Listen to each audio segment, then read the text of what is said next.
سند کا کوئی صحیح ثابت ہونا کر دے، جھوٹا قول ہے، ثابت ہی نہیں ہے۔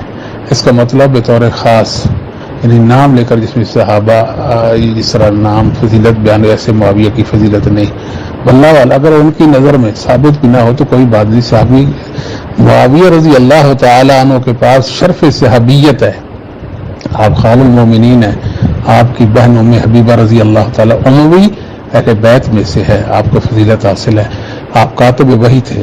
السلام علیکم۔ سے پہلے تو آپ یہ بار بار معاویہ بن سفیان رضی اللہ تعالیٰ عنہ کی شرف صحابیت ہے، ہم کہاں کہہ رہے ہیں کہ شرف صحابیت نہیں ہے؟ ادھر ادھر نہ ورگلائیں لوگوں کو۔ کیا صحابیت انسان کو معصوم عن الخطا کر دیتی ہے؟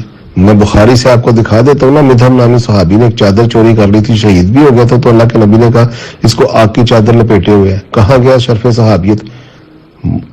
بخاری میں یہ غزوہ خیبر کا واقعہ ہے، معاویہ بن سفیان سے کروڑوں گنا بہتر صحابی، بہتر دور میں، بہتر درجے میں، ایک چادر صرف جو ہے نا رکھ لینے کے پاداش میں شہید بھی ہو جاتا ہے، جہاد میں بھی ہے، تو آگ کی چادر لپیٹے ہوئے تو صحابیت کام آئی؟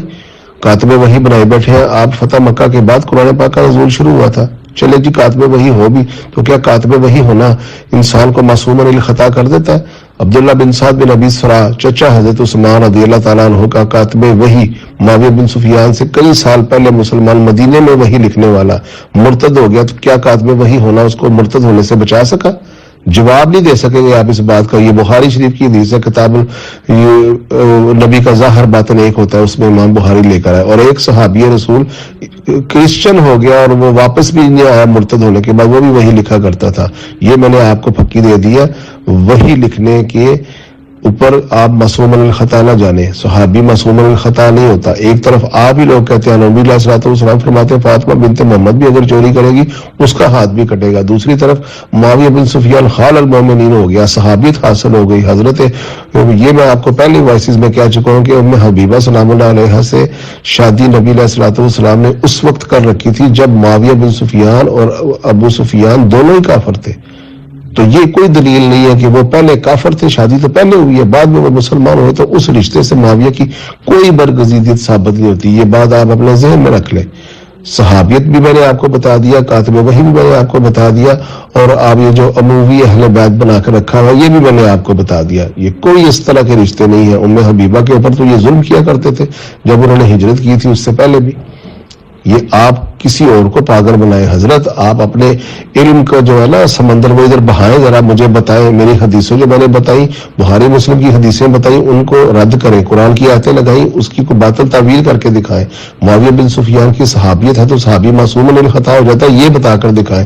اسحاق راہوی کا بات کرو، امام نسائی کی بات کر دی، امام حاکم نشاپوری کی بات کر دی، مسلم کی بات کر دی، بخاری شریف، امام بخاری نے تو اگر آپ کہتے ہیں نا قسطنطنیہ، پیچھے آپ نے وائس میں کہا، تو قسطنطنیہ سے اگر اس کے جنت ثابت ہوتی ہے تو جو محدث یہ قسطنطنیہ والی حدیث لے کر آیا وہ اس کو ایک اس کے مناقب میں پھر کیوں نہیں شامل کرتا؟ ایک انسان کے بارے میں اگر جنت کی وعید آئی ہے تو سب سے بڑے مناقب ہوتے ہیں اس کے بارے میں۔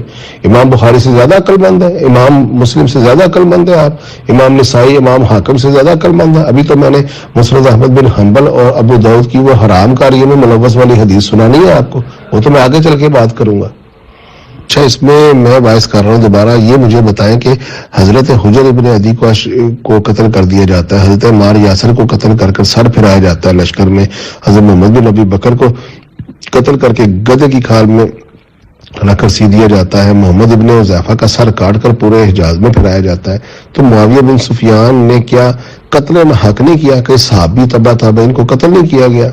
اور امام اسحاق راہوی کیا اسی وجہ سے وہ نہیں کہتے کہ لم یسع فی فضل معاویہ قط، راس بالراس ہی پورا چھوٹ جائے تو خوش نصیب ہوگا؟ امام نسائی کا قول ہے جس پر ان کے اوپر تشدد کیا گیا۔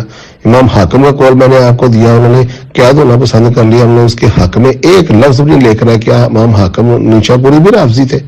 کیا امام اسحاق راہوی بھی رافضی تھے؟ علی بن جود کے بارے میں تو بھی میں نے آپ کو بتایا نہیں، کیا وہ بھی رافضی تھے؟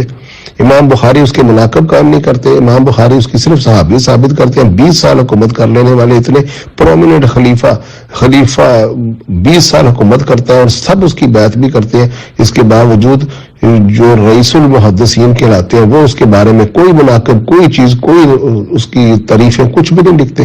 آج آپ آ کے تعریفیں کر رہے امام مسلم تو کیا لے کر آتے ہیں، اللہ اس کا پیٹ نہ بھرے. اتنی سارے محدثین ہمارے ساتھ ہیں، اسناد اس کی آپ کے سامنے ہے. یہ رفع دین والی حدیثوں سے بڑی پکی اسناد ہے. میں نے آپ کو متواتر روایت بھی پیش کر دی باغی والی، آپ نے اس کا بھی کوئی جواب نہیں دیا. متواتر روایت کا انکار کرنے سے اہل سنت کے ہاں تو کفر تک چلا جاتا.